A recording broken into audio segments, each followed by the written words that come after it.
3, 2, 1.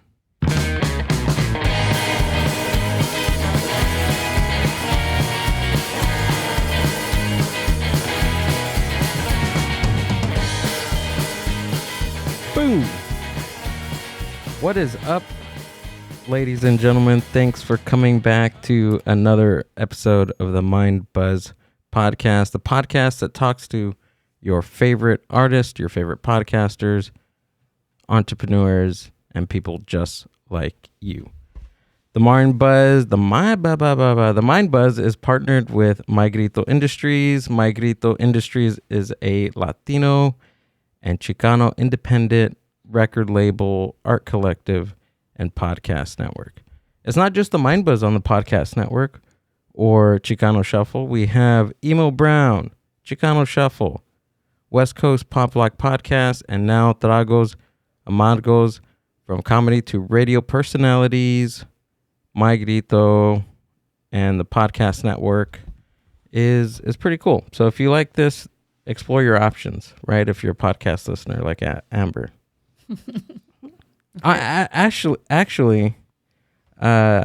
don't even listen to our own. No, I'm just kidding. I'm just kidding. The truth comes out, ladies and gentlemen. The truth comes out. I live it. That's why. Yeah, true. So besides all those good stuff, what do we have coming up, Amber? What do we? Oh, on Saturday we have the Chicano Shuffle Pachanga, so we'll be celebrating with them, right? Sure. I'll be there at Nativo in Highland Park. If you haven't gotten your tickets, go to Chicano Shuffle on Instagram or mygrito.net. I believe Oscar and Mygrito have a what do they have? They have one of those what are those things called? The what? The codes for Lyft. Promo code? Yeah, promo code for Lyft and I guess Airbnb too. So if you guys, they're gonna be so mad at you guys. It's fine.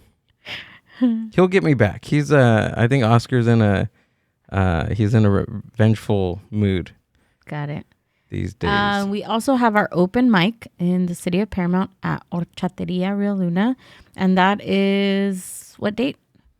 October 26th. October 26th. So we should be putting out a flyer and call to action this week. So if you are a musician, comedian, dancer, or just have any talent and you want to come out and participate, sign up. It's really fun. And we're doing Halloween themed, right? Yeah. Costumes and everything? Yep. All right. Awesome. Yep. We will be in costumes for that day. So even if you don't if you don't have a talent, then just come out and just see me in my costume. That's it. And support the other artists. Sure. There's that too if you want. But besides that, what else do we got? That's it, right? Just those two things for this month, yeah. For October. So yeah, come out. Don't forget to add us on. I was gonna say Facebook. I don't really use Facebook that often. Instagram. Check us out on Instagram. But without further ado, I'm gonna introduce to you our guest for this evening, Janelle and Kai from Stronger Together Now. What's up, guys? Thanks for coming out. What's up? Thanks for having us. Thanks. I appreciate it. Even we've been talking about this for the last couple weeks. You invited me out to do your event. Was it like to be a guest judge? That's right. Yeah. So how great event, by the way. Thank you. Thank you for being there. Yeah, the event you're talking about was a Soul Food Fest Part 2. Gotcha. Okay. Oh, Part 2? So there's a Part 1? Oh, yeah. Oh, really? Yeah, in February we do it for Black History Month. Oh, okay. Isn't it Gotcha. like part 4 though? Like, I mean, done it we like could 4 we times. could take it every single month. You know, we celebrate Black History Month all year long. Part 2, part 4, part 7. It was fun though. It was a lot of fun to see the community and all the vendors. I love the dancers. Kai, I like how you kind of organized, that dance off that they didn't really want to do, but they ended up doing. I thought that was really, really cool and fun. So that's awesome that you did that. That was all on the spot, just so you know. Yeah. Like that's the problem with kids. Like when you don't want them to do stuff, they do it, and when you want them to do stuff, they don't do it. They don't. So it's like You There guys you go. have free reign to do what you want to do, and they took the former, not the latter. Amber, that's smart man. So if you need me to do something, just tell me the opposite, Got and I'll it. do it. Yeah. I work like a Men in child. general? Yeah. Yes. Oh, okay. Oh, it is. It is. Oh, okay. Yes. Yeah. I'm not alone, ladies. No. Oh, all right. It's true. Got it. But yeah, we had a magnificent time out there, Yeah. eating all the food. I wish we would have picked up some food before getting there because Amber was like sneaking in onto my plate. Oh, really? We Yeah. didn't know that you were having some of your food taken away from you. I know. What a liar. You're Amber. asking. You're eyeballing it. I was not even close to him. That's fine. It was all good. But yeah, I appreciate that. And then, well, actually, Two Souls was out there too. And she's in studio this evening. That's right. Yeah. 2 souls in the house. But yeah, it was great. I appreciate it. Thanks for so I have to go get a frame now because you gave me that certificate, That's and Yeah. I need to hang it out. So, I mean, part of the reason we invited you was so you would know what the event would be like, what our vibe is like at our events, because we have one coming up that we're going to be talking about later on in the show. And, anytime that you invite somebody to your house for a party, they need to know what it is. They need to know what they're coming to celebrate. Yeah, Kai. Stop.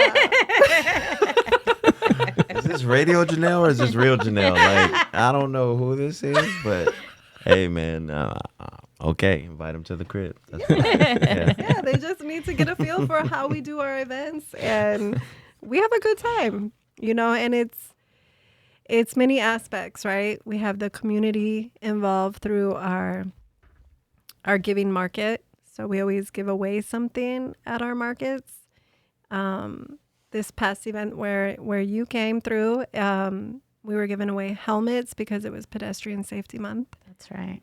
But there's been months in the past where we give away hygiene items, pet goods, food.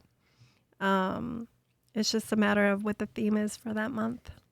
Okay. So do you do events like every month, it seems? So we have Yeah. Giving Sundays on the last Sunday of most months. In the summer, we do take a break because it gets too hot. And all of our focus goes into Juneteenth. I can't stand the heat. Kai's all right with it, but I'm very heat sensitive.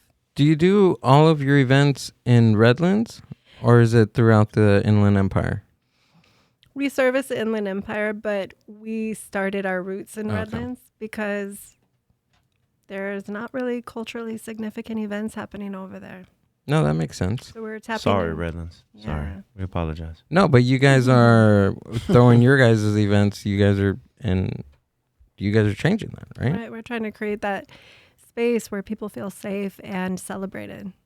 And so we try to have it consistently in one city before we start really making our stamp in other cities. So San Bernardino is next for 2024. So Stronger Together now is a 501c3 nonprofit organization, correct? Mm-hmm. So can you guys tell me what was the beginning? Go ahead, Kai. You love telling the start of it. What? Yeah. I mean, yeah. Yeah. Okay.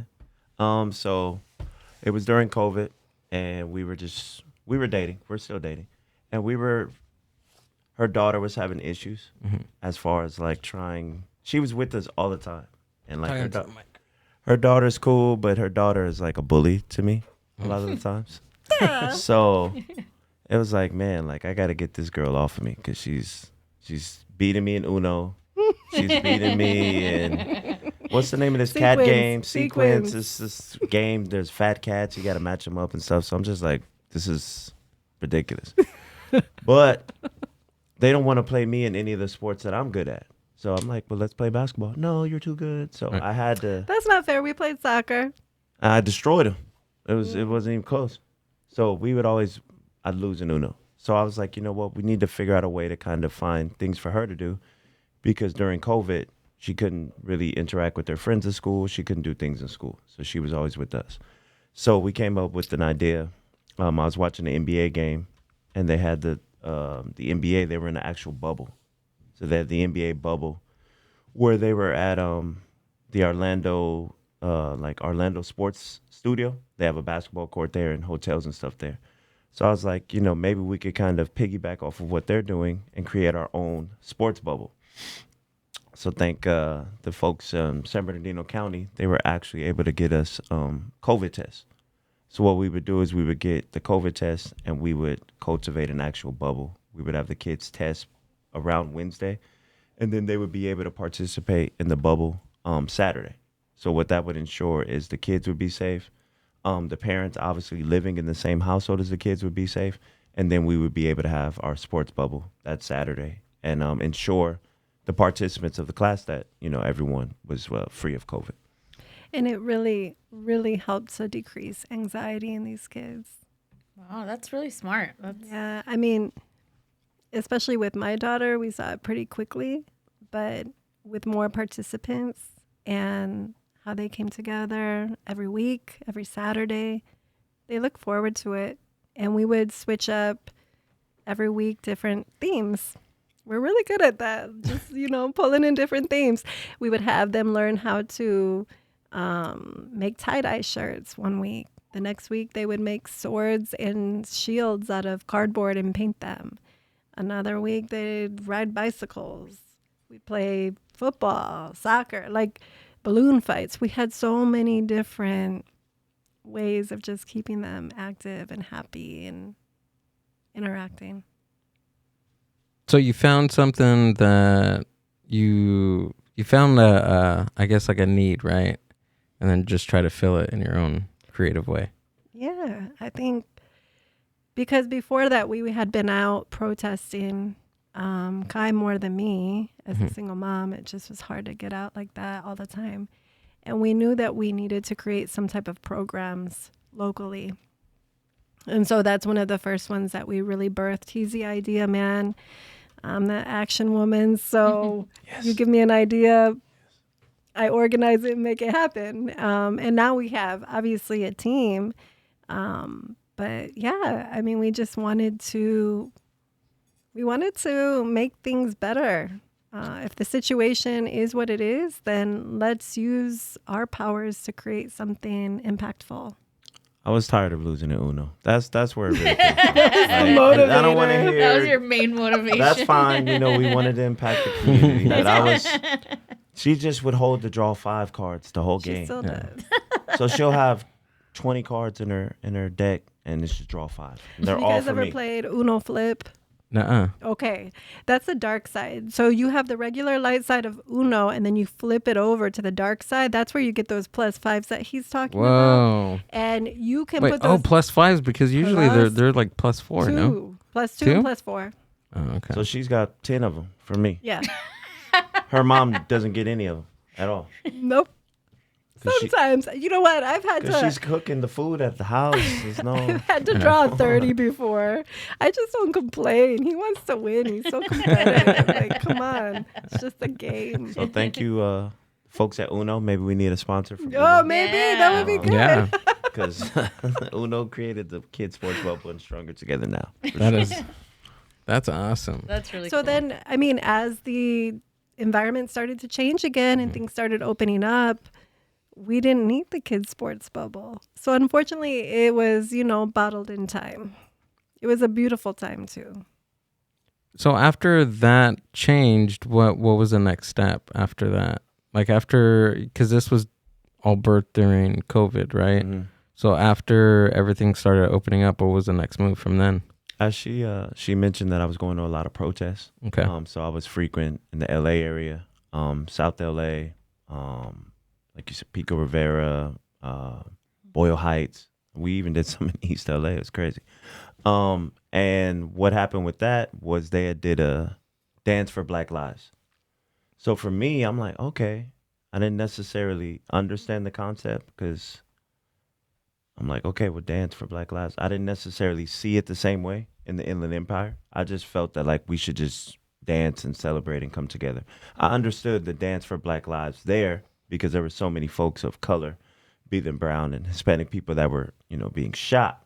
But for us, it was more so let's just get folks in the area to dance, to have a good time and just fellowship with each other. So our first one that we did after the sports bubble was dance for like the Dino or dance for Riverside.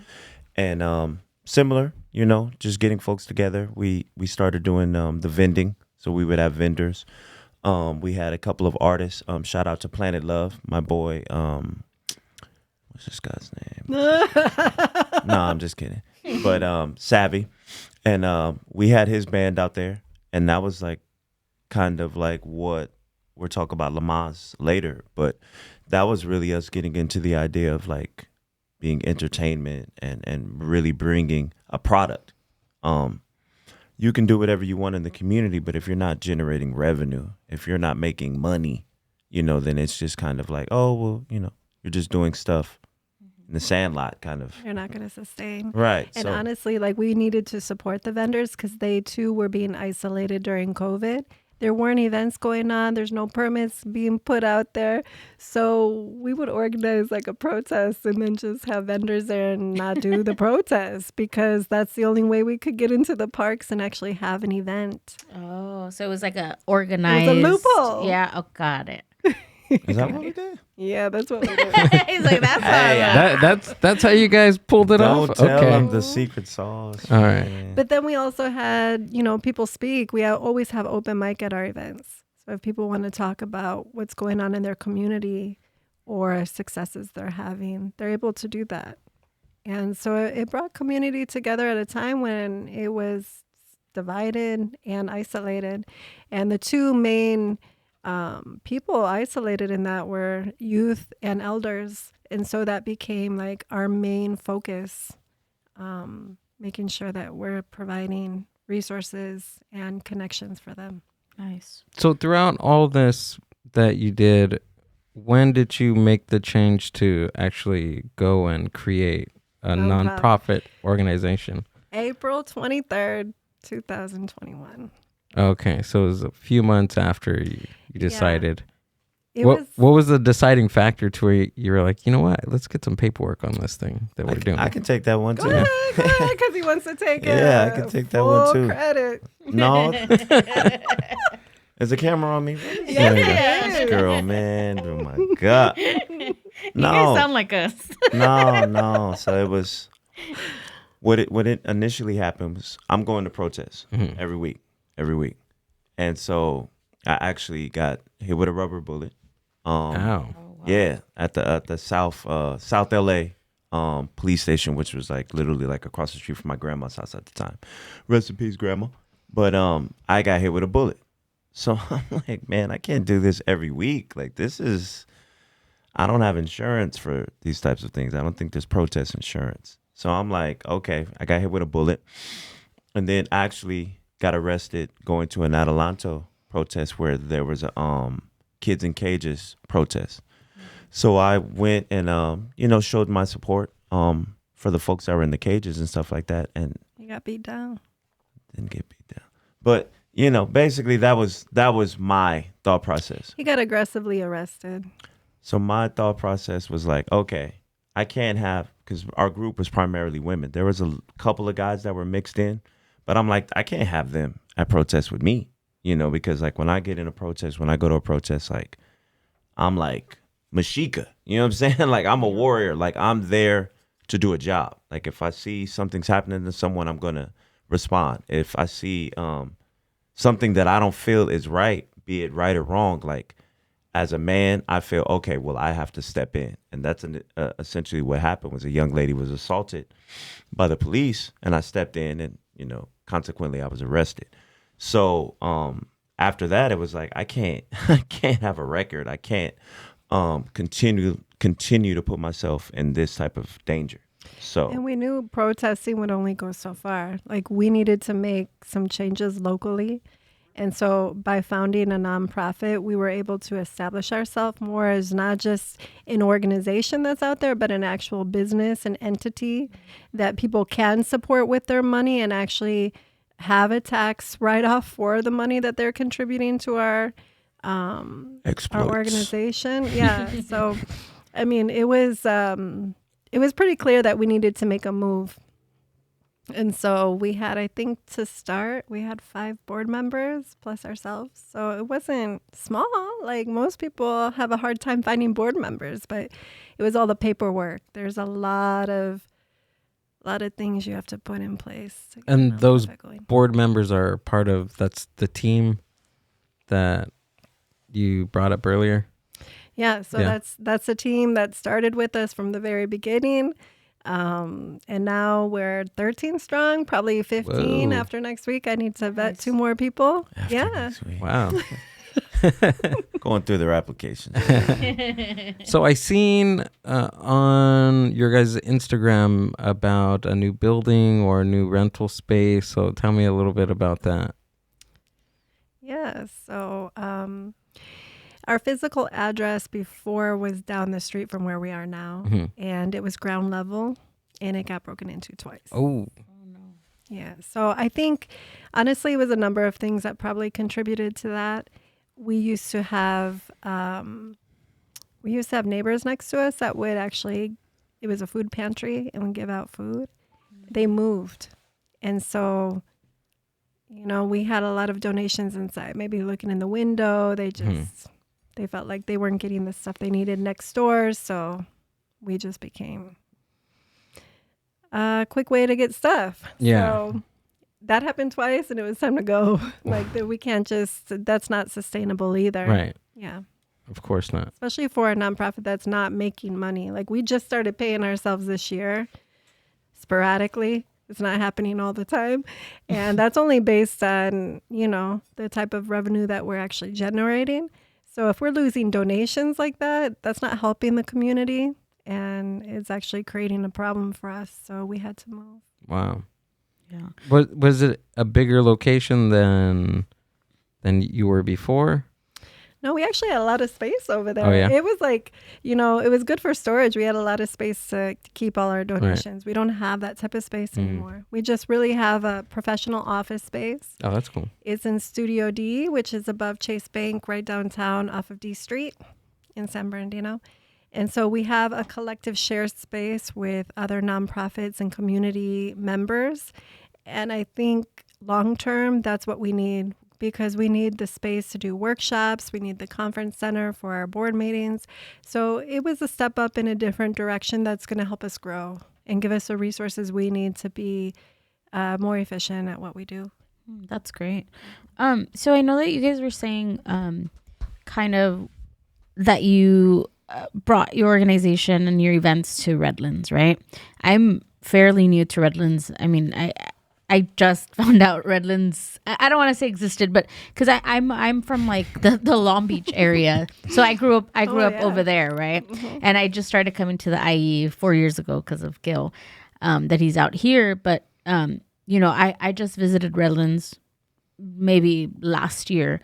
It's beautiful, right? And I don't know the history of Redlands. I don't know, you know, but from what I see, it's beautiful.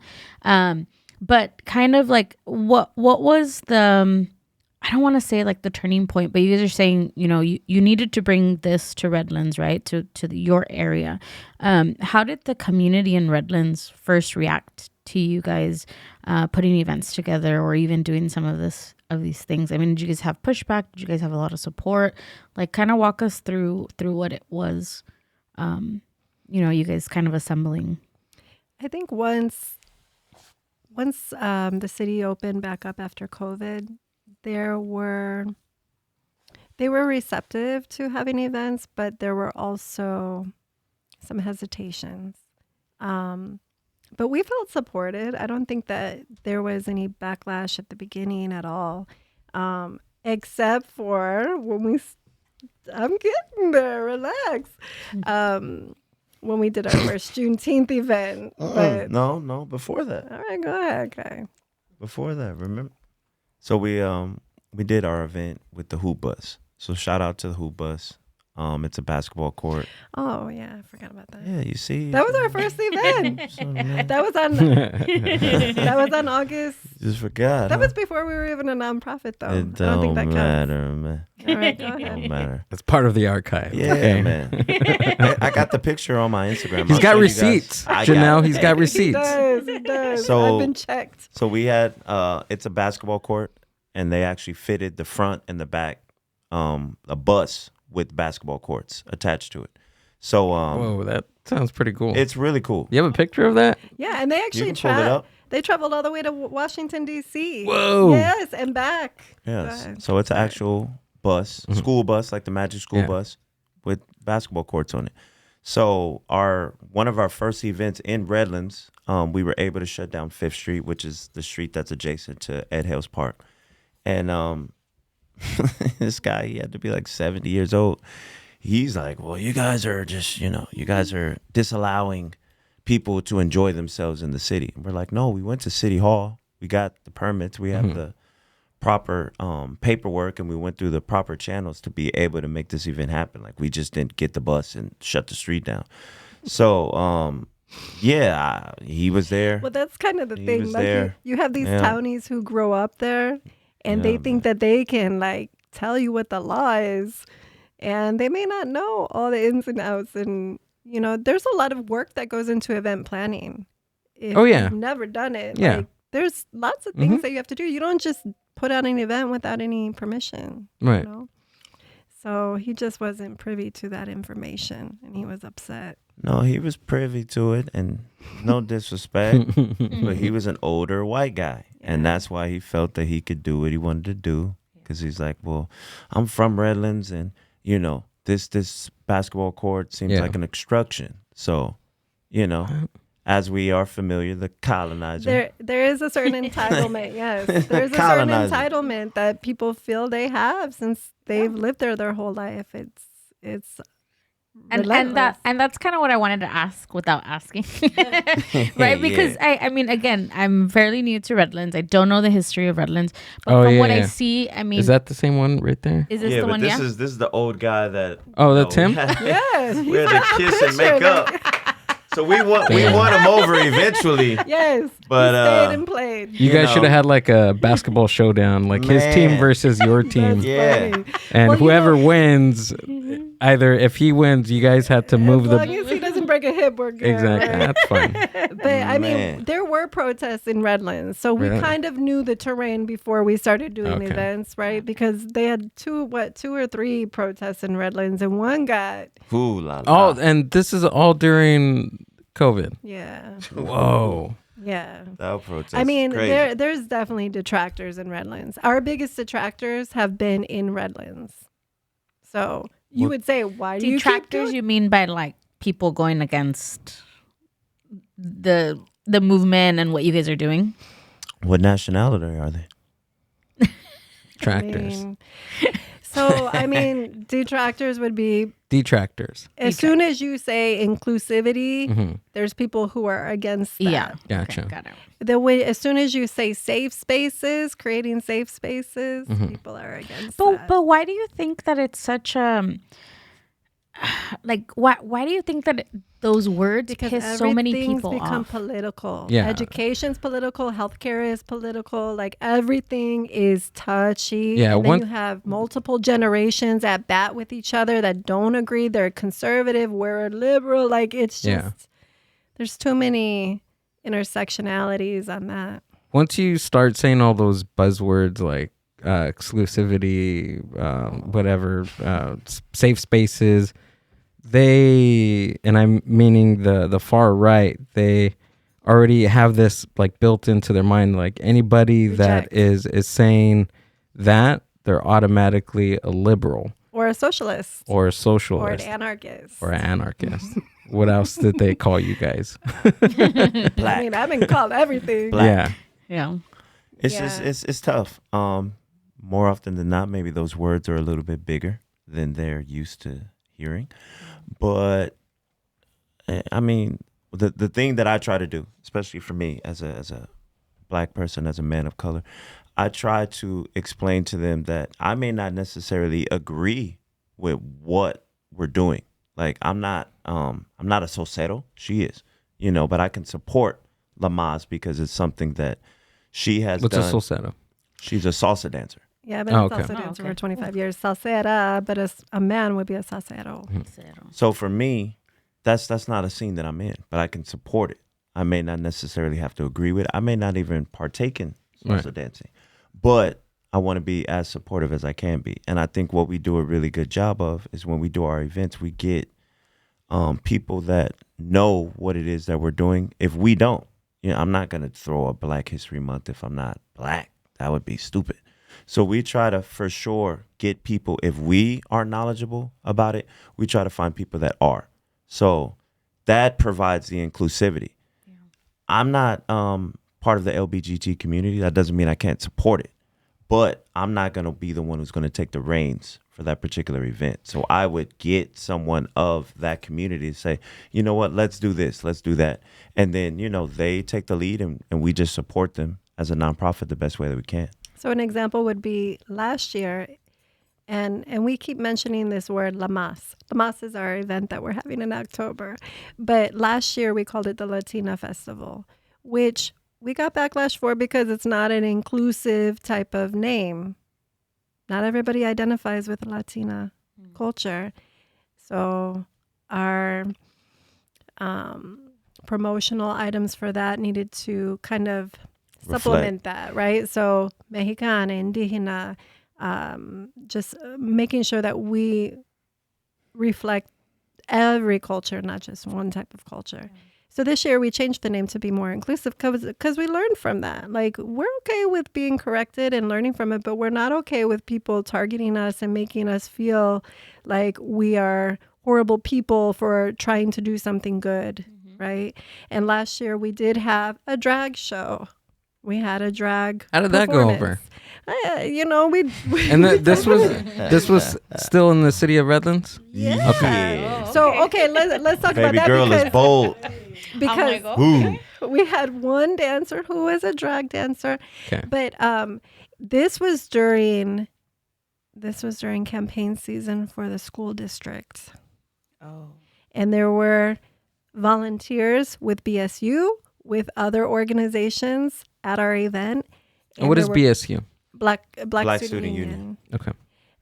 There were pictures of the drag dancer giving dollars to the little kids who were dancing to, just having fun. But the way it was spun was totally horrific, and we're indoctrinating these kids and all kinds of just backlash for that. And where did all this backlash come out of? Like, was it on social media? Was it on the newspaper? Instagram. What was it? We try not to mention our detractors. Okay. We just, we try to stay as neutral as possible. But the school board obviously ran with it. So at that particular school board meeting, there was maybe 1,500 to 2,000 people.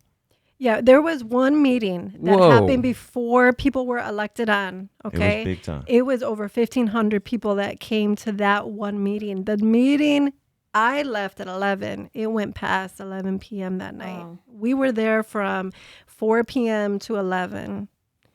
I was in the van that long?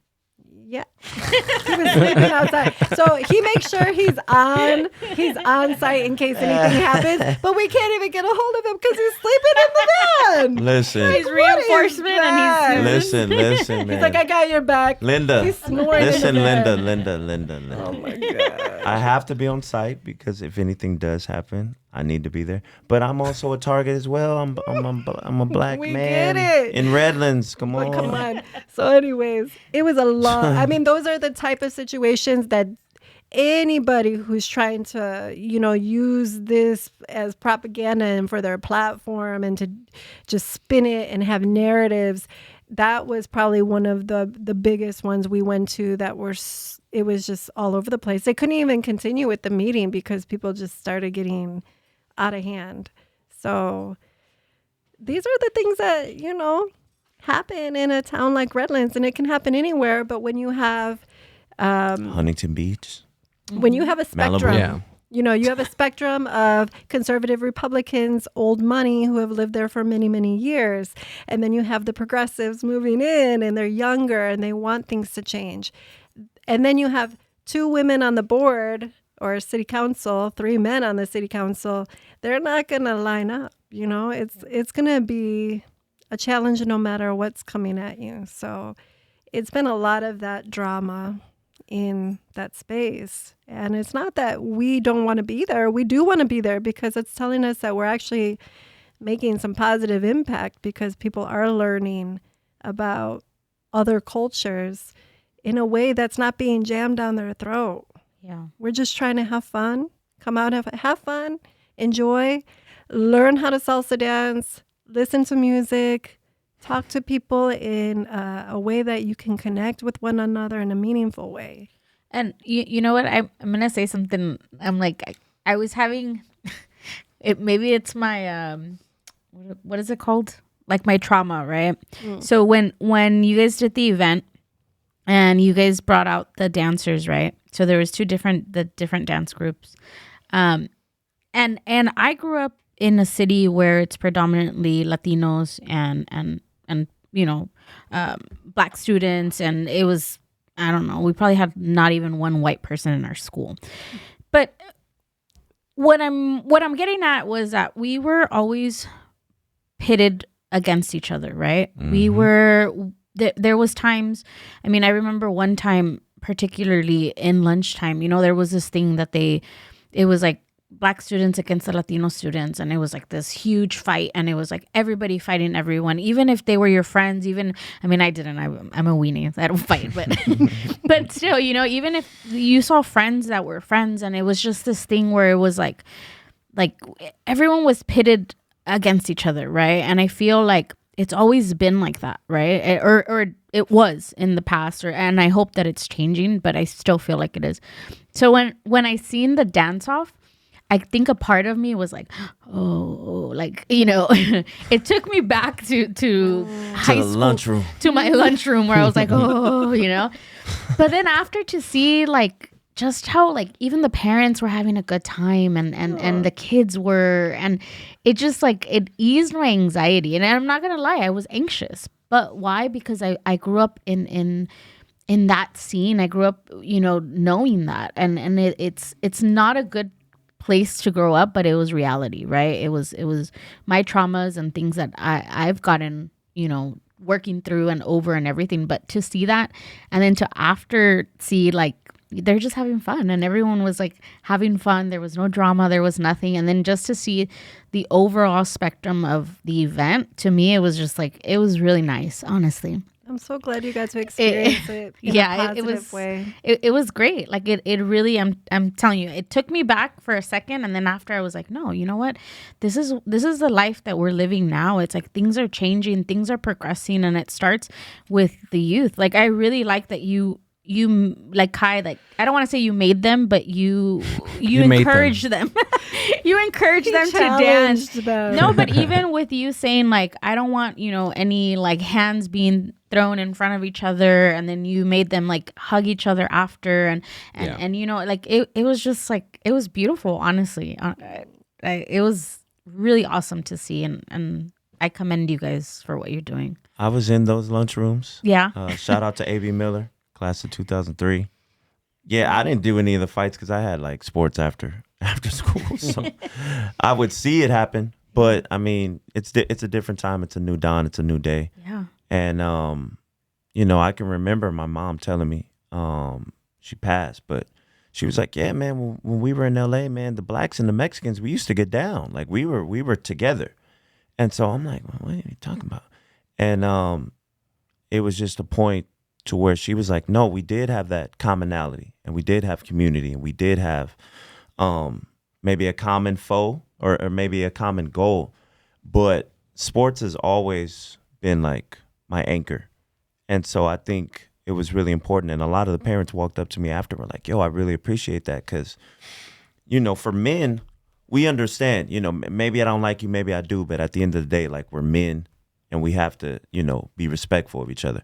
I'll go home and I'll probably be like, yeah, I don't like Gil. You know, he's a jerk. Mm-hmm. But at least when we're in front of each other, you know, in that exchange. Okay, what's up, bro? How you doing? How's everything going?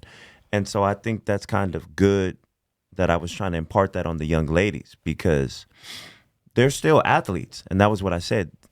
Dancing, salsa, gymnastics, that's a sport. It's a discipline. And I think that it's really important to also kind of like let young ladies understand that you can still be sassy and you can still be, confident.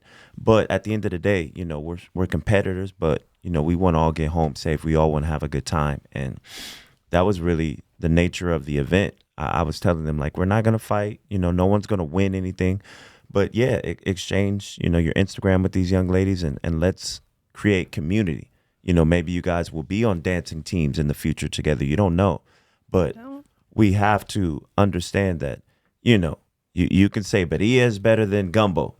Whatever, that's fine. At the end of the day, we have to come together. Your culture, my culture, there's inferences and there's similarities between it. But there's nothing wrong with enjoying what you like, me enjoying what I like, but also being mindful to be like, what, I like yours too, and you like mine too. But I think so many people, especially as Americans, we're individualists. People come from other countries, Latin America, Europe and stuff like that, and they're more countries, so they have commonality between each other. Everyone in America is an individual. So we just really need to understand that you can still like your individuality. You can still be Kai or Janelle or Two Souls. But when we come together as a community, we have to accept each other. And I think that's where we're getting, with the intersexuality. Personally, we've experienced that ourselves. So we want other people to understand it the way that we've come to understand it. We don't see eye to eye on everything. No, man. And that's not just culture. I mean, that's also me being a woman, him being a man, me being older, him being younger, me having kids, he doesn't have any. Like, there's a lot of differences that can pin us against each other. But there's also a lot of really profound overlapping commonalities that we can say, yeah, we have something in common. We can find one thing. So that's really what we try to challenge everybody at our events to do, is find something in common with each other. I like that. Instead of focusing on the differences, you got to focus on the similarities, right? Mm-hmm. Because there's this perpetual fear. Like right now, it's just all fear-based. And that's why I really appreciate, Amber, you saying that it kind of changed your mindset, because that's what we want to do. We don't want people to be fearful of coming to an event in Redlands because they're afraid that something might happen. You got served. It was definitely a you got served type of event. But I mean, that's what it is. Like, the more that we can focus on the similarities between our cultures, it's the same. Yeah. Yeah. The cultures are the same. The things that we do within the respective cultures are different. But the food, different names. Right. The language, different words and different languages that tie into the same stuff.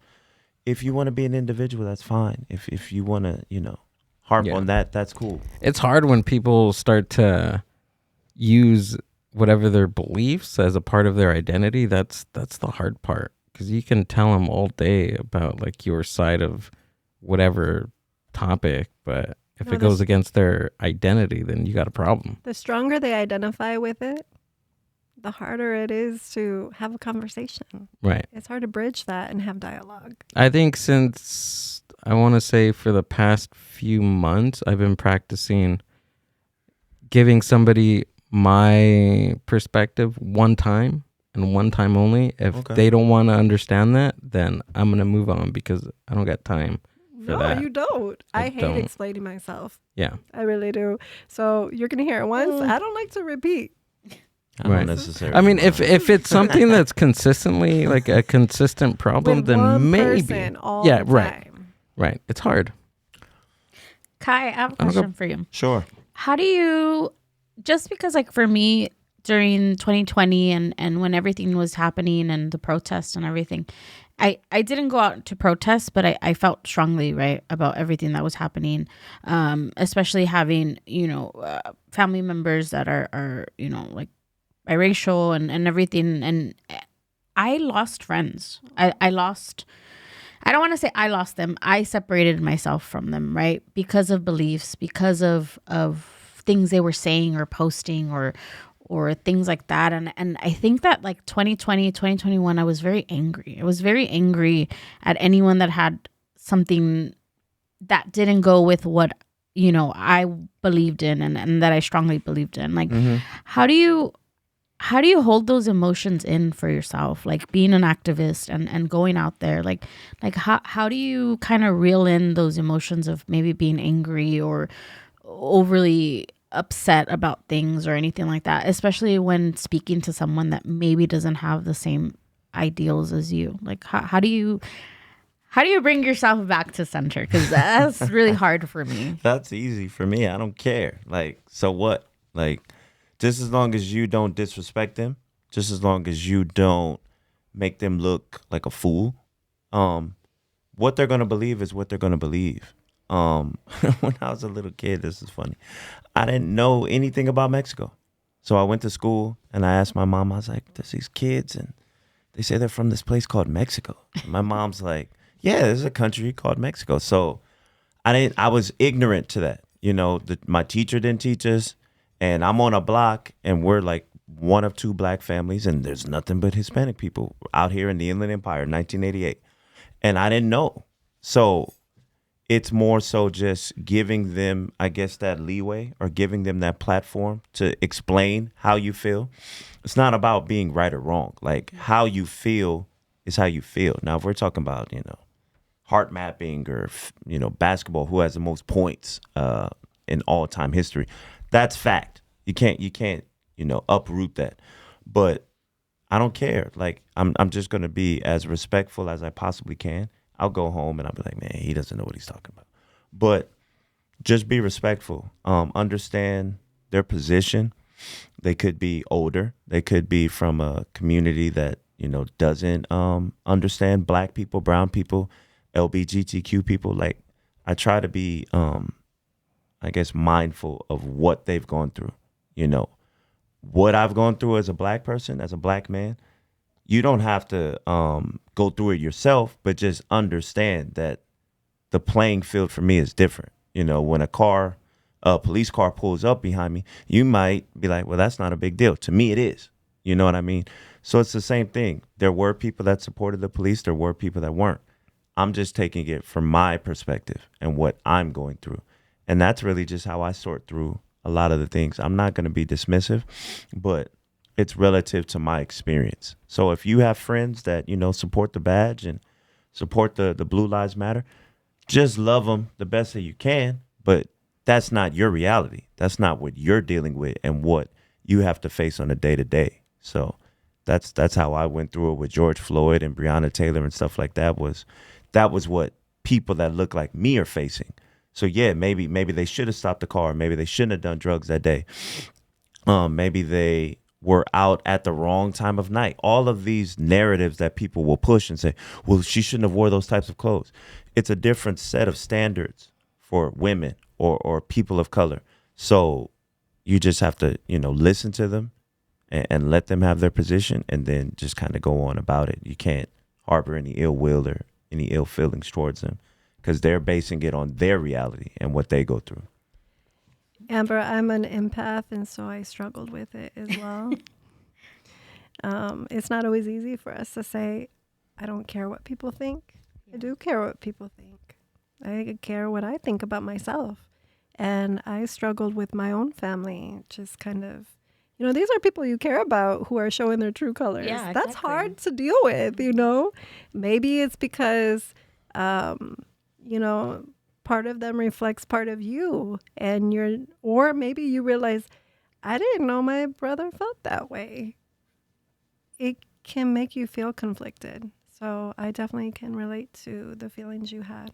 Yeah, I mean, I think it was hard because it was someone that I had let in to my home, to my family, to, the people that I loved. And I felt like it was a direct attack to me because I was trying to defend the people that I love. And if they couldn't see them the way that I saw them and the love that I had for them, I was just like, I didn't know this, and it's like, I think it kind of triggered my wanting to protect, my protector side of I kind of felt betrayed in the sense of that, that I opened my home and my family to this person, and then to see all these things they were posting or saying or thought, and I was just like, wow, like. But that does teach you something about yourself, right? It's a lesson. Yeah. And I think that's the most important part. Like if people walked away with all this experience that happened during the pandemic and all the things that took shape and didn't learn something from it, then that's the problem. It's a pandemic within themselves. That is the bigger issue. You just have to understand that man, woman, whatever social class they fall under, you're not going to see things the same. Yeah. You know what I mean? So if you can find some commonality, I like your shirt. Oh, well, yeah, but I got it from TGI Fridays or whatever. Mm-hmm. Find something, like kill them with kindness. You know what I mean? And the Hispanics, women, Black people, we've had to do that for so long. So I can understand when some people are like, nah, bro, I'm good. Like, I don't want to keep doing it. But you just have to. You sometimes through ignorance, you have to kind of just, doesn't kill it them get with kindness. Doesn't it get exhausting though to keep doing that, to keep being the better person each and every time? In my personal experience, no. Mm-hmm. But I can see.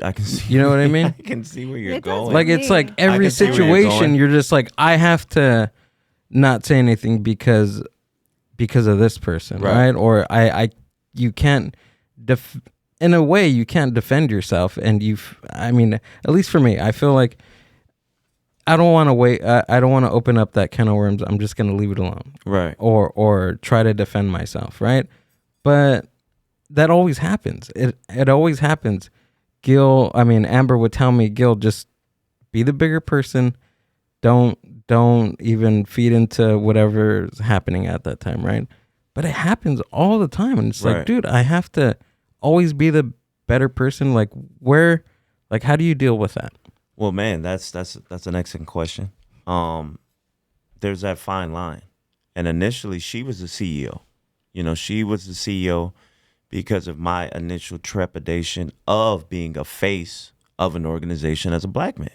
Because I'm like, man, with a backlash, we're talking about backlash with MLK and Che Guevara and Malcolm X. So I was like, man, I don't know if I want to be the face of the organization. Maybe that's my humility. Maybe that's my patience as an individual. But it sucks, and we go back and forth all the time. As a Black man, that's what I've been tasked to do. Yeah. And if you can't navigate through that and sort through it,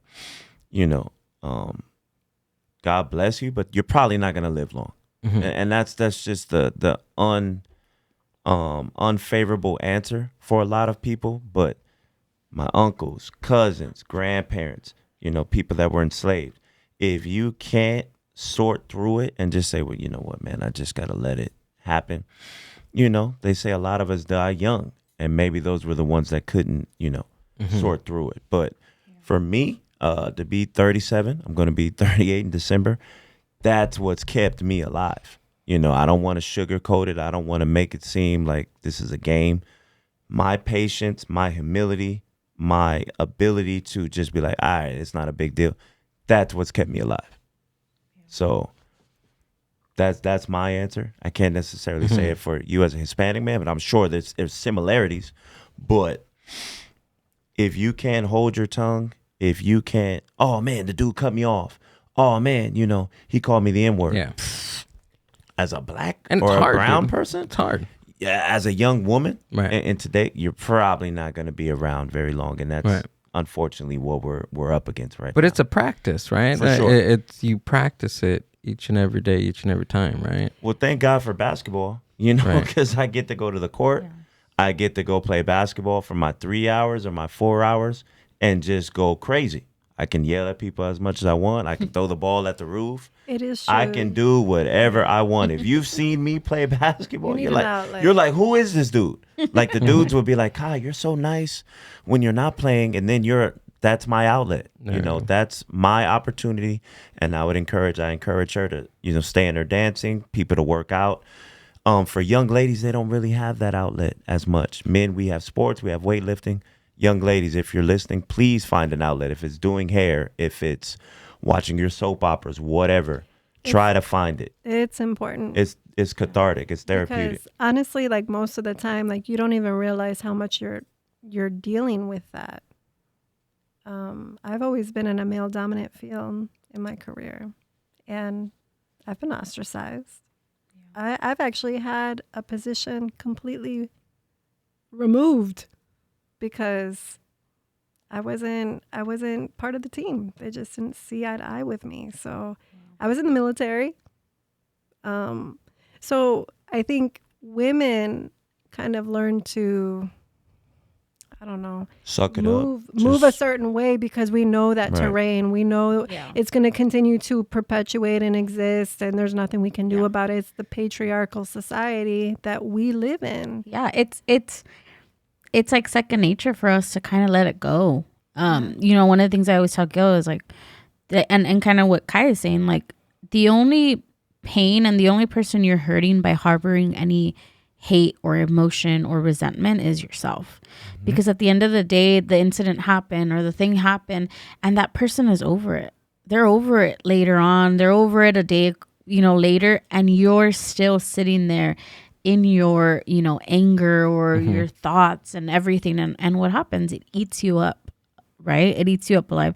And I think that that's one of the things that I've had to learn with just growing up, a woman, Latina, and having some disabilities. Like it's just something that I had to learn, that I could hate everyone and I can hate the situation I was in. I can hate, everything, but who was it going to hurt? At the end of the day, it was myself. I was becoming bitter. I'm the one that's, losing years of my life. Exactly. Yeah, you are. And even like you said, like even within career wise, and I think you're right. Like women, we kind of we learn to do that because there's so many setbacks. And I'm not saying, I could only speak for myself because I'm a woman and I only know what I've gone through, but I feel like there's always these things that we just naturally just need to live with. And that's one of my philosophies. I'm not going to say that I'm not angry and that people don't piss me off, but then I'm just like, all right, I'm over it. Don't piss her off because it comes home. No, it doesn't. Ladies and gentlemen. No, I get over things really quickly. I have no one that I can say I hate. I have no one that, because my mom would always say, you know what, don't say you hate someone. Hate is a very, very strong word. She's like, you can say you dislike someone because you're going to dislike them for a while, but hate, she's like, don't say it. So I really don't. I don't have anyone that I can, maybe I can think of one person now that I could say I hate, but you're like, no, I'm on the mic. But, it's just one of those things you have to do for yourself and not for anybody else and not for that person, But I mean, like you guys found it within your podcast, your radio station. Like you guys use it the same way that she does with salsa dancing or I do with basketball. Like find it.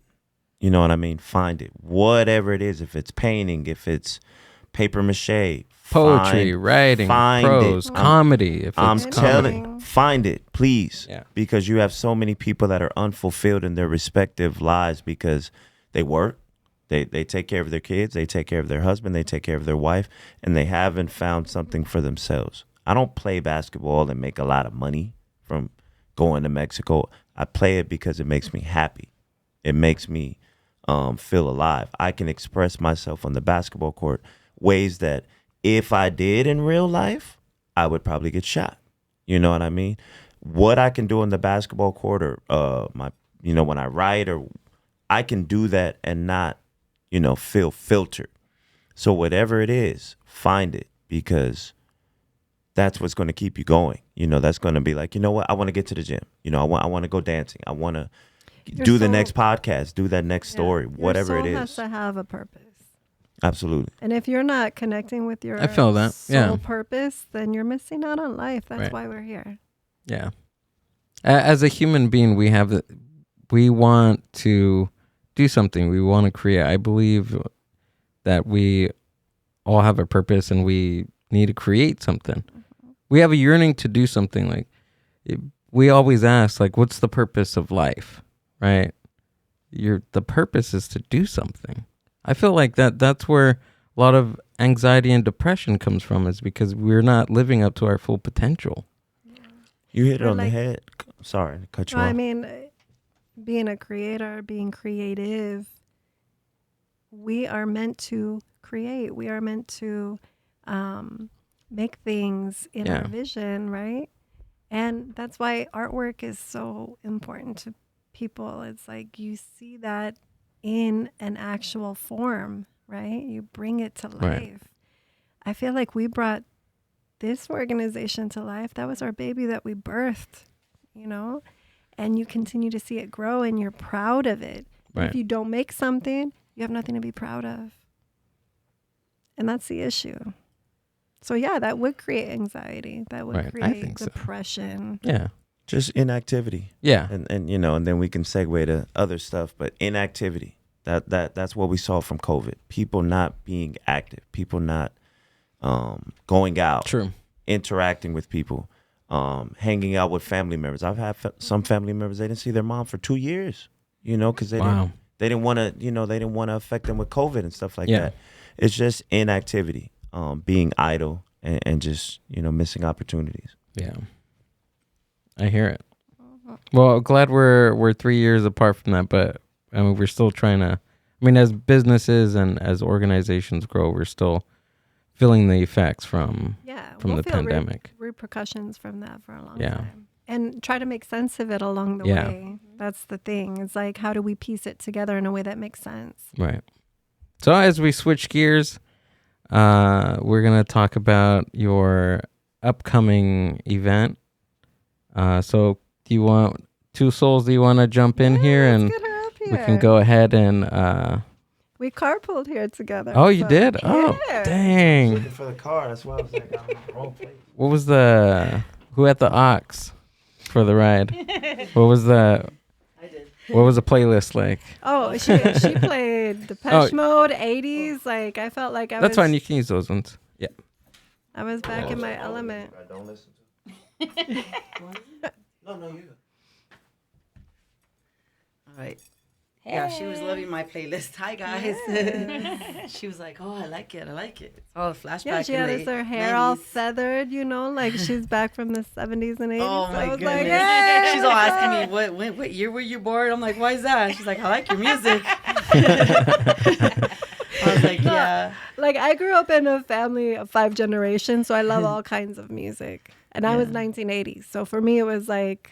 You know, we were the baby. Me and my twin sister are the babies of the family. Mm-hmm. So we listen to everything. Everything. Nice. Yes. So tell me about how. So first of all, we already established that you're a dancer. Yeah.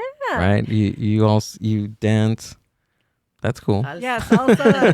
Salsa dance, right? So here's the thing, and just because it's fresh in my mind, I went to Steven's Steakhouse on Saturday for a birthday party. And Steven's Steakhouse used to be a place we would go on Sunday nights. And it's a long drive. The one in Commerce? Yeah, it's a long drive, man. Maria works there, Gil. All right. Love it there. Thanks for saying that on the podcast. But they don't know who Maria is. They're gonna go ask for Maria now. Yeah. Ask for Maria. Like, she got it covered. I know she's got it. She's got the bill. She'll be happy you promoted it. Oh yeah, there you go. So any and everybody who dance salsa would be at Steven's Steakhouse, you know, on occasional Sundays, but definitely for Halloween because they have a huge costume party. But anyways, yeah, I've been dancing salsa for about 23, 24 years. It's part of the reason that I enjoy the Latina culture so much. And honestly, it's where I met my ex-husband. We were salsa dancers, so we went out 4 or 5 times a week. It was a regular thing. So we were regulars at Sevilla. Long Beach? Well, we went there once in a while, but Riverside was our staple Riverside. On Thursday nights. We'd go to tapas. like I said, Steven Steakhouse, Alhambra. There's Granada out there. So a lot of places that we would frequent. So for me, music is just part of my blood. I don't go a day without music, ever.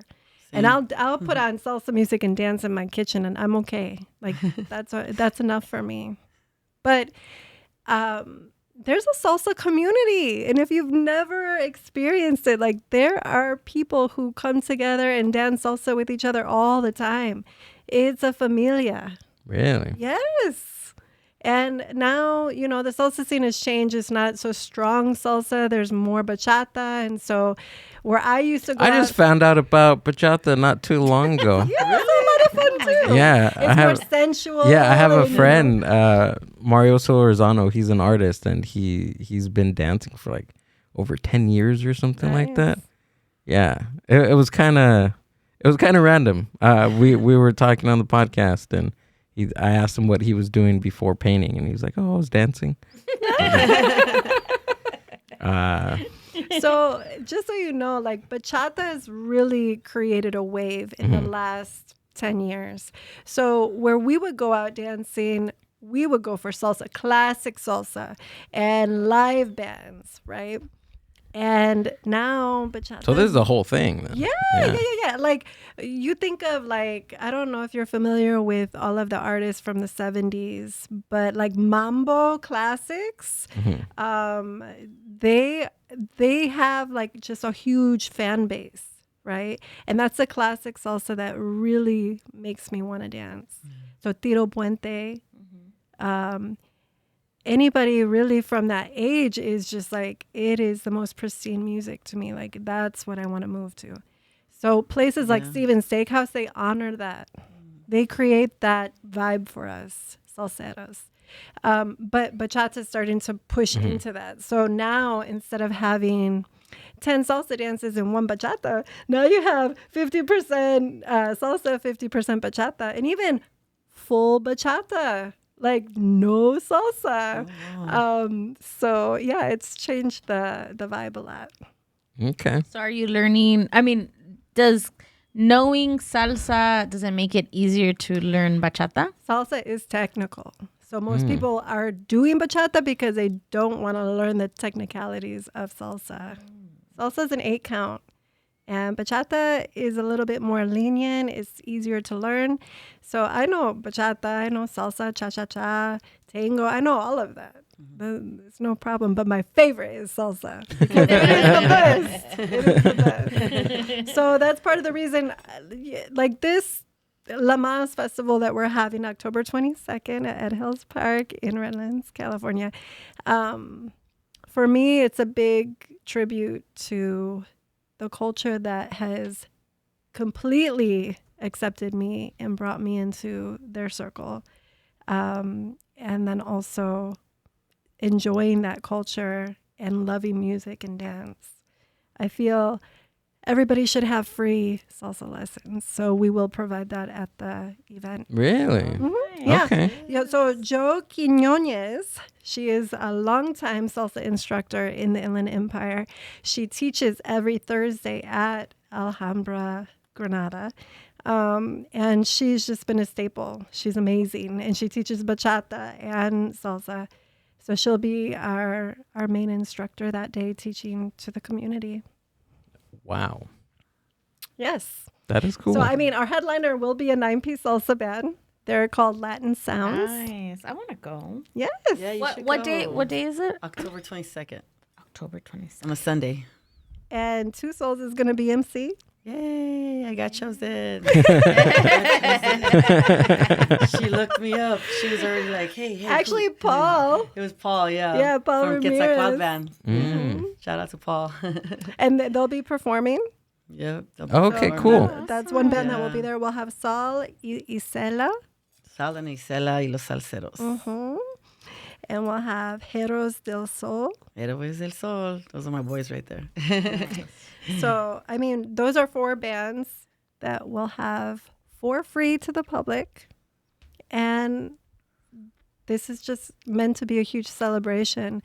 Obviously, Hispanic Heritage Month kind of falls in between.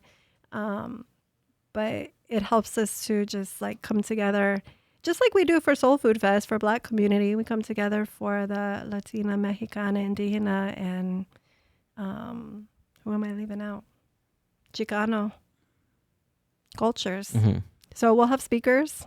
We'll have, again, our free market alongside artisans, vendors who make their own products. And we always have service orgs and nonprofits who can provide resources to the community. And they all need to be more focused on the culture that we're representing. Nice. Wow. Definitely. So what was your initial idea for something like this?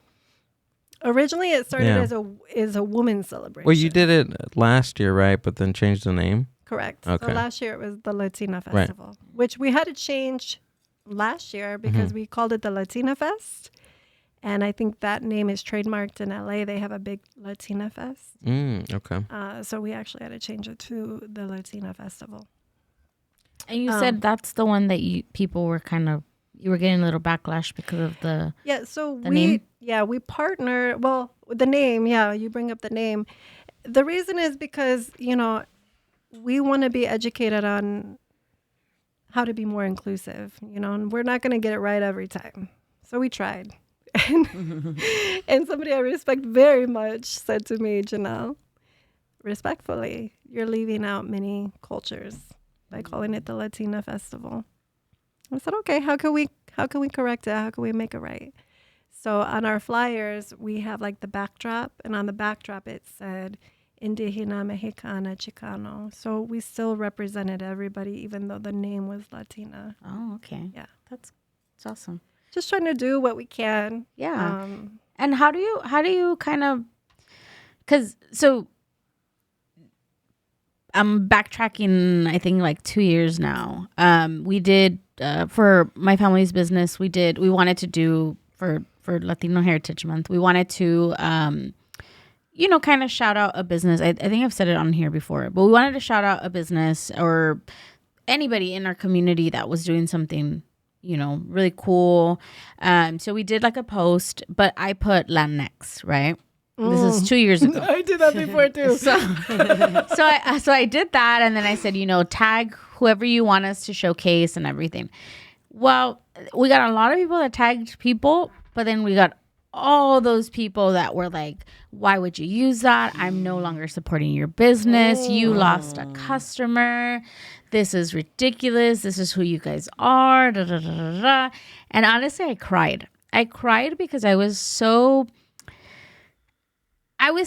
and I was angry that we were trying to do something so positive for our community. And within like, I want to say like within my culture, I've always heard, it's always another Mexican putting a Mexican down, right? Or another Latino putting another Latino down. And I really felt that day where I felt like, because I always used to tell my mom, no, I don't think so. Like we can work as a community. We can be this, we can be that.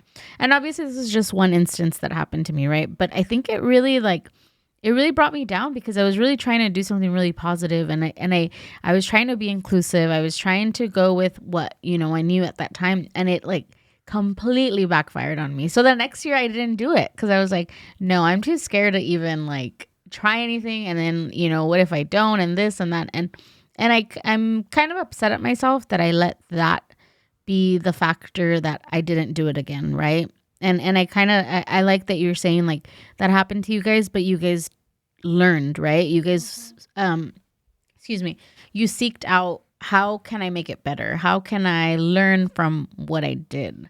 How did you feel like when that happened? I honestly, when this person I respected came to me and just, asked me if I wanted to be inclusive, what that really looked like to me, I feel like that was a very respectful way to approach me. It was not, something I should take personally, but I need to be more educated, right? And I did the same thing you did, Amber. I used Latinx and I didn't realize what it stood for. And everybody's like, she's trying to be this woke woman and she doesn't know what she's doing. that I felt, and that backlash was very hurtful, very painful. And I could have walked away from it too. I used it during the women's celebration. The women's celebration then turned into the Latina Festival because it took place in October, and I felt it was right for us to honor the culture whose month it is dedicated to. So you could get it wrong. You could get it way wrong. And it's okay. You're still surviving. We learn from it. We learn from the mistakes that we do. So Definitely. But that happened. Yeah, I know. It's painful. So Yeah. just know that you can recover. And really, this is something that I try to share with other people too. It's not about the mistakes you make, but really how you correct them and how you move forward. Like, it's all in your actions, and people are going to see how you move. And if that doesn't tell them who you really are, then they have no interest in supporting you anyways. Yeah. Yeah, that was my thought after, where I was like, okay, we have X amount of support and X amount, less people that are out here badgering us. Like, I need to focus on more of the support that we have than the people that are against it. Yeah. But it's hard, it's hard because you do take it personal. It's like, you feel that you're just like, oh, come on, people. And, you made a mistake and you're part of that culture. I made a mistake and I'm not considered to be part of that culture. So that's where, I just talk to other people to see, like, how do you feel about it? I'm sorry if I hurt your feelings. That was not my intention. But even if your intention isn't to hurt people's feelings, you have to learn from it, and you have to show that you respect and can move in a way that helps other people to not feel disrespected. Have you felt any of that, like, during your experience dancing salsa? Never. No? Oh, that's good. No. Yeah. I've always been accepted. That's why I think I'm kind of naive. Honestly. I am. Like, I just think everybody's in it for the goodness and the fun and the happiness and just coming together and being good people. That's what I'm in it for. Yeah. So I wouldn't call people out if they made a mistake like that. It really would slide off my back. But right.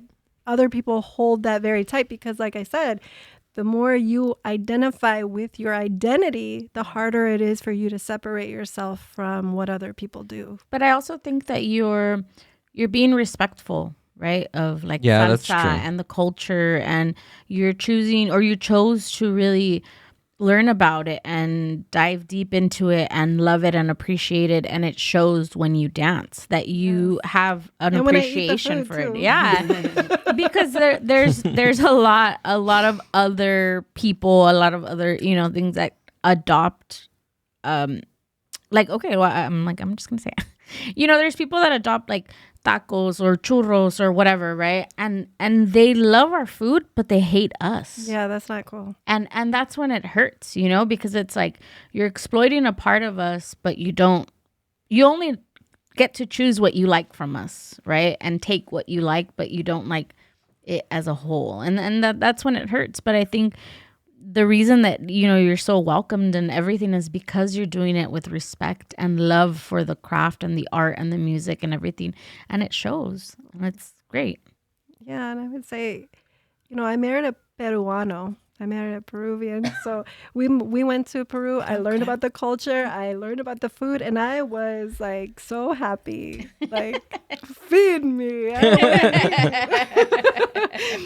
And just having the sense of the family. Like, there's so many things that are so positive in the culture that I think is amazing. But yeah, when people exploit your culture, it's hard to watch that. It's hard to even support them as a person, because you're just like, I know what you're about. You don't really care about me or my people. I can't say I can relate to that. My culture has never been exploited in that way. Right. So, moving into like the good vibes that come with this event, I wanted to bring on Two Souls, not just because she was referred by somebody I respect, but Also because she is an amazing businesswoman who has all these ties to music. So I'm like, who else would be better to just be up there and enjoying herself and inviting all of these people into the space. So how long have you been doing this? Thank you for that. Well, I mean, I just completed a year on the radio show, but I mean, as far Happy as promoting, anniversary. I know, as far as promoting, it's been a couple years now. So I was actually here not too long ago as a guest, remember? So, I'm very grateful for the opportunity that I'm getting to be the host for the show, for the La Mas, festival. And not only that, but to represent our culture, I'm a mixed breed. So, my mom's Peruvian. We're we're Afro-Peruvian. Nice. And my dad is Native American. And then I was born in LA. So I'm a mixed culture, man. And so I get the best of, like, I guess, all these little worlds, you know what I mean? So it's just like having to have been, picked out for the host, for representing all these wonderful, like the salseros, the Héroes del Sol, the Quetzalcoatl band, the others, Isela and what is it? The Isela and Sala and Isela. And then the Latin sounds. I mean, oh my God, when I looked at the Latin sounds, I was looking them up on YouTube because she told me who's going to be there. And I was like, well, I got to get familiarized with who's going to be there so that way I can know what's up, and pronounce their names right and all that other stuff. So I was like, let me find out what kind of music this is. And I was like, man, like that band is huge. And it has all these instruments and all that. And that's what I love about music. It's just like she said, music is in my soul. Like, I listen to music all day. And as it is, I mean, I do the radio show too. So, but I still listen to music. And I just love like listening to the instruments. And music don't even have to have words sometimes. It's just the beat. Right. It's just awesome. And there's nothing that brings different cultures together or different cities or different communities together than music. Exactly. That's it. That's it. You don't even have to know what they're saying, but if you have I love Spanish music. I have no clue. They can be talking about God knows what. I have to translate. I translate some of my favorite songs. I'm in the car and I'm singing them, and like verse by verse, I'm like, this is what he's saying. This is what he's saying. And he's like, oh, no way. And that's one of my favorite things to do is to translate. Oh, my God. It's so funny to hear you say that because, I mean, I know a lot of words to the salsa music I listen to, but it's because I've listened to it so many times. So like I'm the one on the dance floor singing as I'm dancing, and most of the men I dance with, they're like, how do you know the words? And I'm like, because I've been doing this for a while. For a long time, yeah. But I love the feature on Spotify that allows you to see the lyrics as you're listening because that helps me to really okay, so that's the word they're using. I thought it was something else this whole time. You could learn from it, Gabe. Yeah. My favorite thing is to listen to a song that I've been listening to for months, and then I'll tell Amber about it. And she was like, oh, that's probably got to be one of the saddest songs that you can ever listen to. It's about what was that Ramon Ayala song about the little boy waiting outside and he froze to death? That's like the saddest song in the world. He was which like listening to it over and over. What is it called? Oh man, I can't think of it right now, but I think it's called like Dos Monedas, I think is what it's called. And it sounds really cool. Like I'm dancing on he thought I'm it dancing was by like myself. Right, but it's a buzzkill song. Yeah, he thought it was like an uplifting, like, cool little song. And then I was like, that's like the saddest song known to like all, norteño music. And it's like, what is it? Moneditas de Oro? Is that one? No, it's called like Dos Monedas, I think it's called. Dos Something like that, Monedas? yeah, and it's just, I mean, the basis of it, that one. The basis of it is this little boy that's going out and asking for money out in the street so that his dad can continue to drink.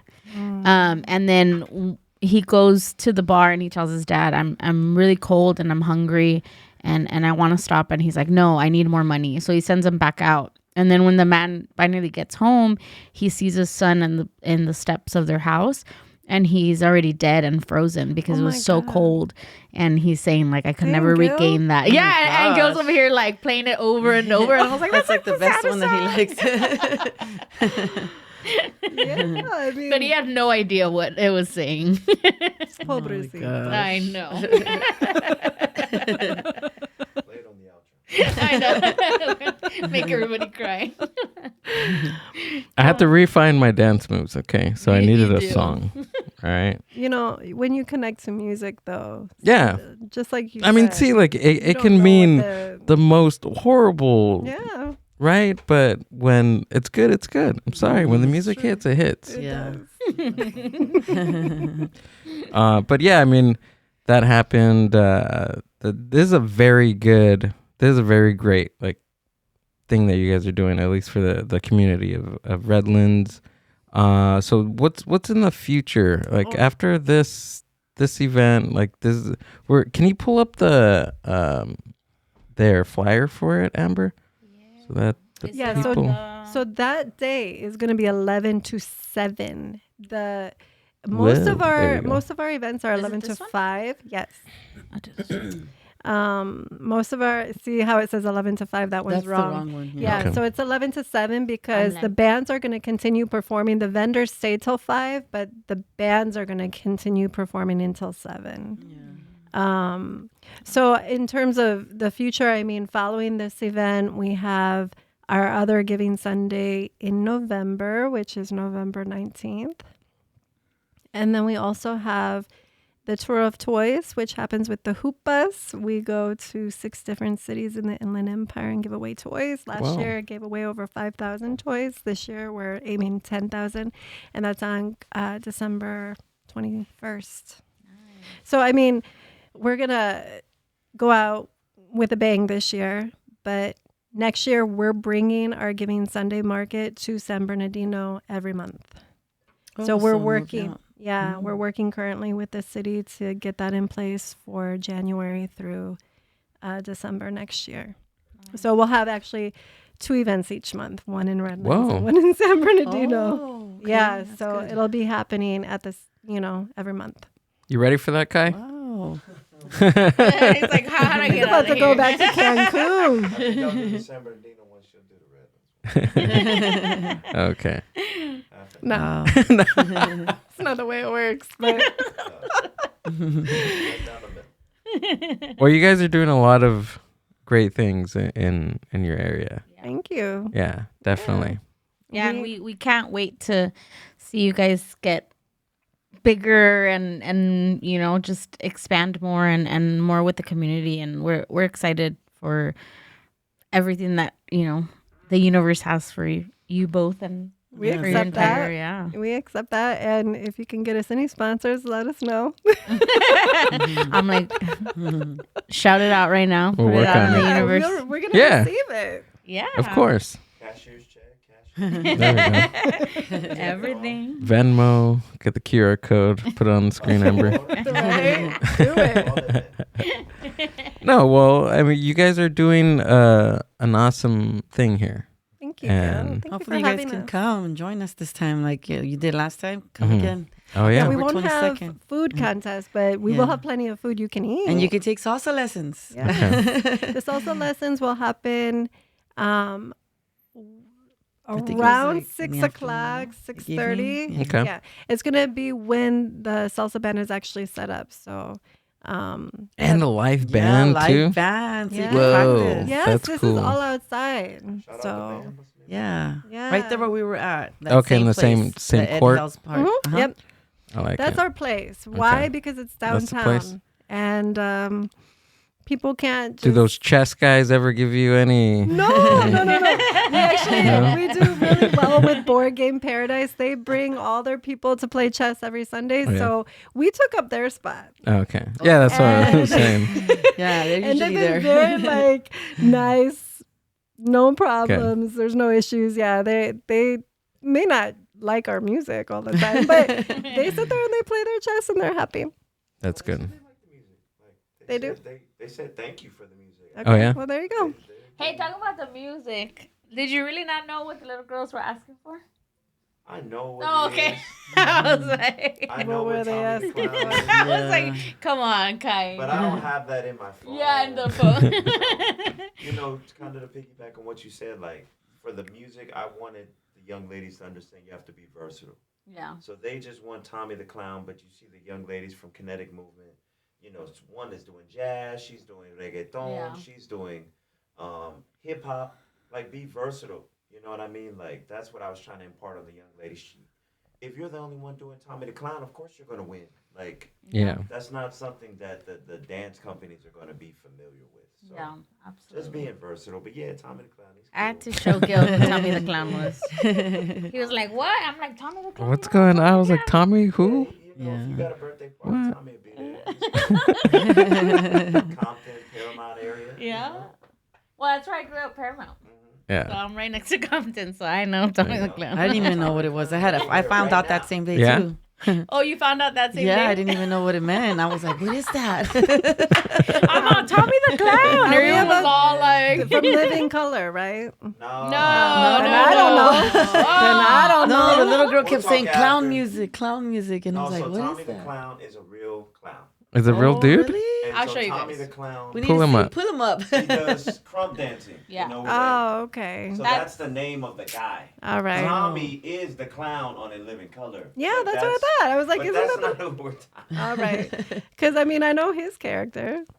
Yeah, it's an actual guy named Tommy the Clown. He does like birthday parties and stuff. So Oh. they go to Oh, Which but one the was girls he? were asking for clown music, right? So that's Well, the music that he plays. he plays oh, he like plays some it Crump music. music. Yeah. while he's dressed like a clown That's why it's called Tommy for the Clown. parties. Wow. Oh, But okay. it's been around for At least 10, 15 years. 10, 15 years. Oh, where was I at? Oh my god! And I work in radio. I thought we were versatile over here.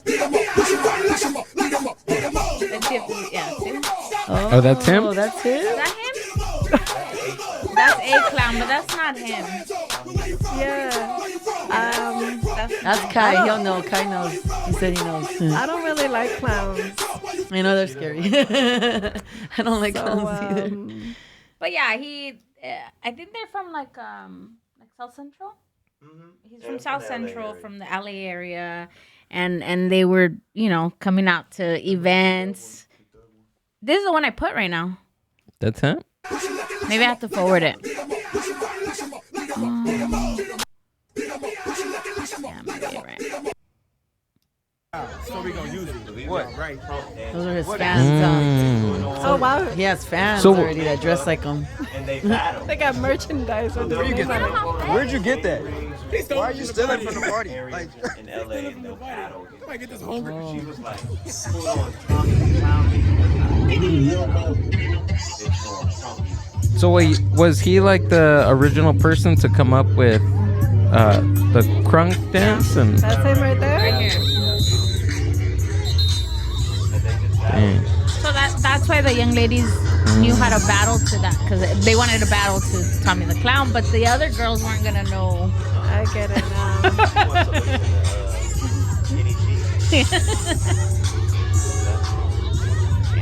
All right. Oh, look at the little kid right there. Yeah, he's going. So it was the moms that wanted the Tommy the Clown, so the moms are probably like, So the mom never told me. Initially, I asked the coach. yeah. I asked them if they wanted to battle. And the little girls were a little apprehensive at first. Right. That's not typically what they dance in classes or in actual performance. But the moms were like, if my back wasn't messed up or, Oh, if, for sure. if I didn't, if my hair wasn't, in this ponytail, I'd be ready to go. Yeah. So, we might have to get something for the adults. I mean, maybe we bring them back out for some reggaeton and they can do some performances for Or let's Lamas. get Tommy the Clown. Yeah. Tommy, if you're listening, come to our Tommy, next come Soulful to. Fest. Tommy, come out, do the podcast, and then He's really cool, honestly. You know? Now, because I grew up in that area and in that era of when he started coming out, and I went to like a show one time, like a backyard thing, and yeah, She was there? Yeah, that's why when she said it, I was like, oh, I know who it's talking about. okay. You learn something new every day. You do learn something about me. Like I've been I living learned under a that rock. day. But I was really impressed with the teachers from the kinetics. I think that's what they're called, right? Kinetic, yeah. Yeah, the kinetic, the little boats. All the kids and their teachers were just like so enthusiastic of like doing the dance off with the other students. They were like, you know what, we're gonna represent. And then I got that one teacher that was breakdancing. I got him good on the video. I did a video, and then I went on TikTok, and then I uploaded like a Run DMC song, and I attached it. Oh my God, it looks so awesome. I liked it. So I posted it on my Instagram, and then they messaged me, the group. They were like, oh my God, that's so awesome. You know, one of the songs, I think it's from White Chicks. It goes out on one of the movies. Yeah, it's a Run DMC song that comes out on there. And then I made it to where it could kind of like match to what he was doing when he was moving his head and stuff. And then when he went to the little girl was like this to him. And from the other team, like, get away. Yeah, that was so unexpected. I didn't expect for that to happen there. It was cool. Yeah. It was exciting. And we had front row seats too. I know, because we were the to judges. the whole show.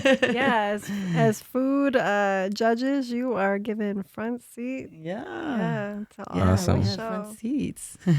Well, if we go to the La Mas Festival. festival, I'll judge food over there. So I said On there's on your my own own, judging. I'll set up my own table at the end. you will Are they support gonna be- basically. There's gonna be You're food buddies. basically supporting local vendors, so you will be supporting all day, right?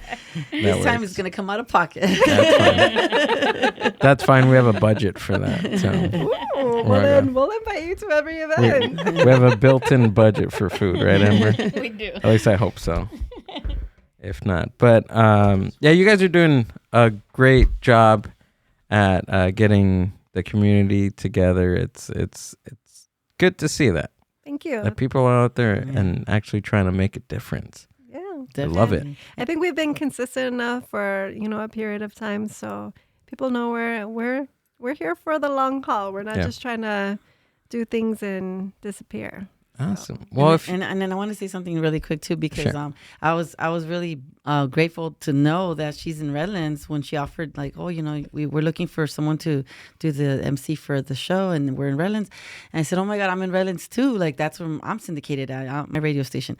So me being a part of the city and then becoming one with them as far as like helping them out and doing this too, and hopefully in the future, sure. being able to do other events with them. You live down the street I'm from like, my oh my gosh, house. There So you then go. when I brought it up to the people that and my team on my radio show about what we're doing, they're like, oh my gosh, so we got your back, and we're gonna post that for you, don't worry. And so even within my team on my radio station, they were like, oh man, this is great. Like, this is a step up to your radio show, because I'm giving that platform to, and then, all the comments that I got from the little things that we got with the judges, like everybody was like, oh, that's so cool of you, this and this and that.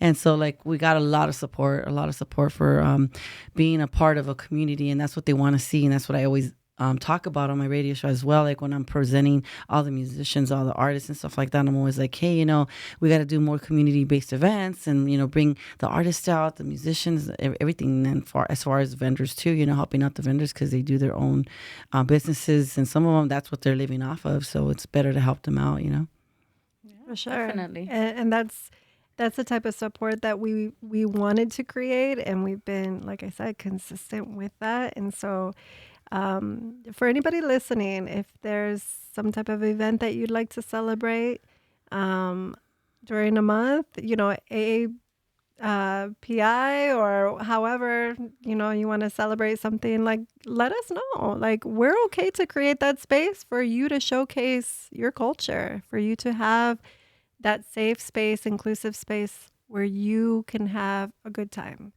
That's part of what we want to do. So, and if there's anything that Amber and I can do to help you with anything, let us know. yeah, we appreciate you guys. Yeah, And of the course. setup here is top notch. Thank you. I appreciate Yeah, it. very, very Yeah. organized. So. Awesome. I tried. That's my OCD. Really? You're Yeah. the organized Yeah. one? I'm the organized one. Yeah. No, he only organizes his studio. Yeah. I organize the rest of the house. Everything else. It's only this little square right It's here. only Yeah, this is my 10 by 10. Was This this is your his man domain. cave and it turned into a radio podcast? Mm, No, he always lived alone. I just started Yeah. living with him 6 months ago. So Yeah. the whole house is a man cave. It's still in my. Hey, I'm trying to preserve. Okay. I'm trying to preserve it. But no, like she said, I organize this, but she organizes the rest of my life. So That's what women do. yeah. But yeah, if there's anything that we can do to help you guys, just don't hesitate to reach out. I can. You're doing it. This I'm is it. I'm always up for it. Amber's always up for it. So don't hesitate. All right, perfect. We're here. Thank you. So is there anything that a person right now is listening, like how, and they want to support? What's the one thing that they can do right now? I mean, we're always accepting donations. It's a 501c3, but I think the thing you could do right now is let other people know what's going on so that they can show up too. They can experience it and have a good time. If you ever wanted to get your girls together to learn salsa, here's your opportunity. And if you ever wanted to just come out and support local vendors and talent and service orgs and nonprofits, this is your opportunity. I think that's the best way. You can also follow us on Stronger Together Now _IE on Instagram. And just reach out to us. If you have any ideas, we respond. It's us responding. Okay? So Kai will have a full-on conversation with you in the DMs. No problem doing that. Janelle, Kai, Two Souls, thanks for coming out and doing the podcast. No, thank so you for having Our us. pleasure. tell us where we can find you. You said Stronger Together Now. Wow, not There we go. later. Stronger together now. So you have your link up there. Pull up their link tree. They got everything in there. Yeah. So if you are a vendor and you'd like to participate in our Giving Sundays, you click on the STM plus RMM Giving Sundays link. That will take you to the job form to apply. We have our San Bernardino Giving Market, but that will be updated for 2024 once we get the dates in place. We have our Youth Empowerment Program, which we didn't even talk about today. And that is in partnership with San Bernardino Valley College. So yeah, a lot of articles, a lot of different things, interviews and things like that. There's places to donate. Venmo, Cash App, Nice. our website. We have merchandise. Like, there's just so many ways to connect with us. Awesome. But go to their links. Go follow them. Go shoot them a DM. Tell them how great they're doing. Donate. I mean, there's a lot of options, right, for support. Right. That's right. And And you can anybody can do. volunteer. If you have free time, you want to get out there and be a part of it, we'll take you on as a volunteer.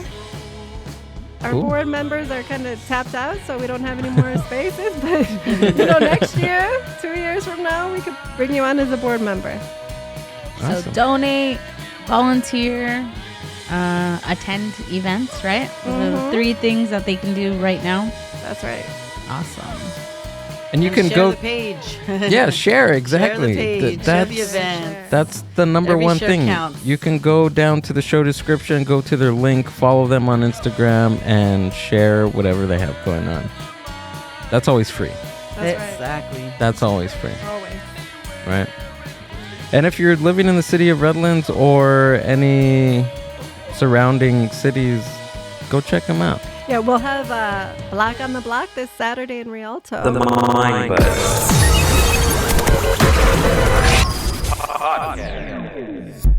Anything else? That's it? Yeah? Okay. Sorry. All right. See you guys in the next one. Bye.